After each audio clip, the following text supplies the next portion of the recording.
নারী চরিত্র বিজয় জটিল, কিছুই বুঝতে পারবে না, তারা কোনো ল মানে না, তাই তাদের নাম ললনা। নমস্কার, সুস্বাগতম। আপনারা দেখছেন জুডোস ধামাকা নতুন পর্ব, সাথে আছি আমি জুডো। আজকে দেখতে যাচ্ছি এই অঙ্কুশ হাজরার নতুন ছবি নারী চরিত্র বেজায় জটিল। ছবিটি একটি হাসির মোড়কে করা। এবার দেখা যাক কেমন হয়েছে, দেখে কেমন লাগে। দেখবার পরে আপনাদের জানাবো আমি। তাহলে এইবার আসছে আমার রিভিউ। ছবিটা আমি দেখলাম, এবার ছবিটা দেখবার পরে কি মনে হচ্ছে।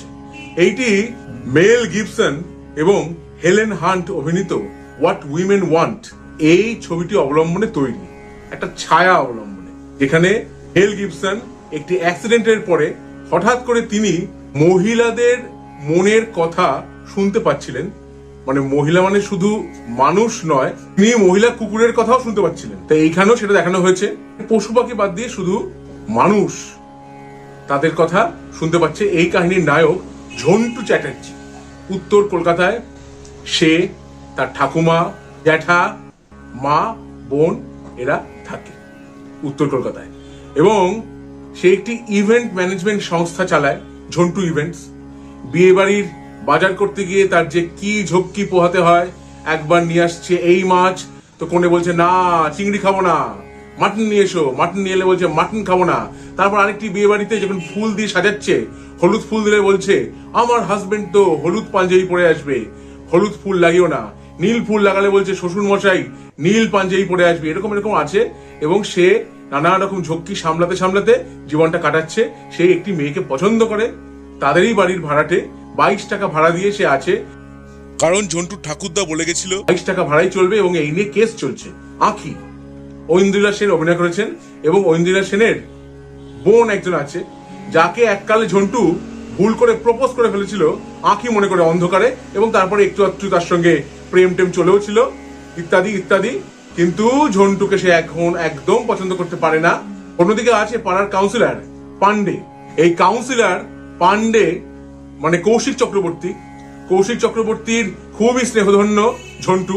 তার বাড়িতে তার নিত্য যাতায়াত, এবং কৌশিক চক্রবর্তী অনেক সাহায্য করেন ঝন্টুকে।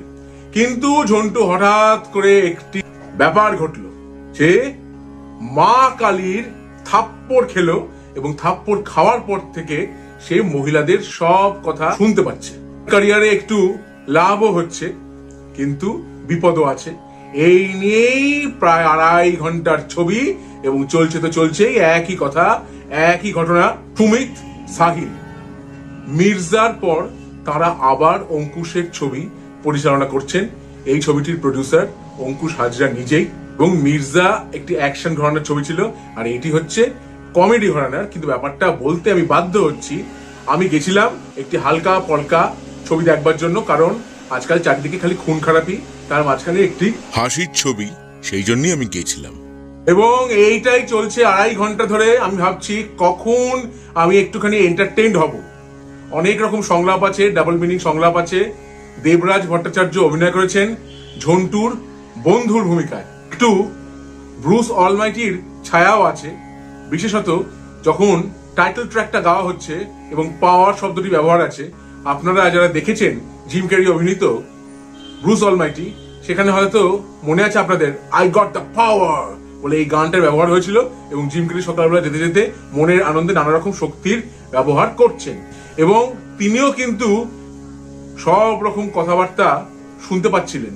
আবার স্পাইডারম্যানের সেই বিখ্যাত ডায়লগ আছে, বলা হচ্ছে অনেকদিন আগে একজন মাকড়সা বলে গেছিল, with great power comes great responsibility. Martin Sheen অভিনয় করেছিলেন স্পাইডারম্যানের বেন আঙ্কেল, বা বাংলায় বেন কাকা এই ভূমিকায়। তাঁরই সংলাপ ছিল, বিখ্যাত সংলাপ। প্রথম যে স্পাইডারম্যান টোবি ম্যাগুয়ার, তাঁর সেই ছবি। দু একটা সিন হয়তো দেখে আপনার হাসি পেতে পারে। অঙ্কুশ হাজরা তিনি চেষ্টা করেছেন, তার কমিক টাইমিং দু একটা জায়গায় ওয়ার্ক করেছে, এছাড়া নয়। তবে তার ডান্স মুভস দেখতে ভালো লেগেছে। ঐন্দ্রিলা সেনের ক্ষেত্রেও একই কথা বলা যেতে পারে। সোহাগ সেন মানে ঠাকুমার ভূমিকায় যিনি অভিনয় করেছেন, আমার অভিনয় বেশ ভালোই লেগেছে, এবং অনেক সময় মনে হয়েছে ছবির দৈর্ঘ্য বড্ড বেশি। শচীন কর্তার বিখ্যাত গান শোনো গো দক্ষিণ হাওয়া, এই গানটি ব্যবহৃত হয়েছে এই ছবিতে। পুরনো গান ব্যবহার করেছেন অঙ্কুশ হাজরা, সেটা দেখে ভালো লাগলো, কিন্তু গানটি গাওয়া হয়েছে একেবারে যারা গিয়েছেন তাদের নিজস্ব ভাবে। শচীন কর্তা সেই ফ্লেভারটা কোনোভাবেই নেই। এই ছবির কাহিনী অত্যন্ত প্রেডিক্টেবল এবং বোঝাই যাচ্ছে কি হতে যাচ্ছে বা কি হতে পারে। এইটা আরো অন্যরকম হতে পারতই। যে প্রেক্ষাপট ছিল তাতে কিন্তু এন্টারটেইনিং একটি ছবি তৈরি করাই যেত, সেটি হলো না। এই ছবিতে এছাড়া অভিনয় করেছেন, মায়ের ভূমিকায় আছেন সোহিনী সেনগুপ্ত, এছাড়া আছেন নবনীতা মালাকার, বোনের ভূমিকায় অভিনয় করেছেন ঈপ্সিতা মুখার্জি।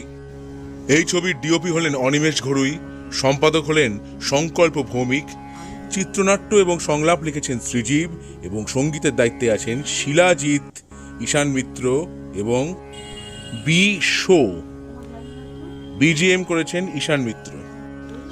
আর এই ছবির সবচেয়ে বড় চমক হলো একটি বিশেষ ভূমিকায় আমরা পাবো প্রসেনজিৎ চট্টোপাধ্যায়কে। হ্যাঁ, নারী চরিত্র বেজায় জটিল এই ছবিটি দেখে আমার কেমন লাগলো, আমার অভিজ্ঞতা আপনাদের সঙ্গে আমি ভাগ করে নিলাম। আমার ভিডিও যদি আপনাদের ভালো লেগে থাকে তাহলে অবশ্যই লাইক করুন, শেয়ার করুন, সাবস্ক্রাইব করুন আমার চ্যানেল এবং আমার ফেসবুক পেজ জুডোস ধামাকা, সেটাকে লাইক করুন, ফলো করুন।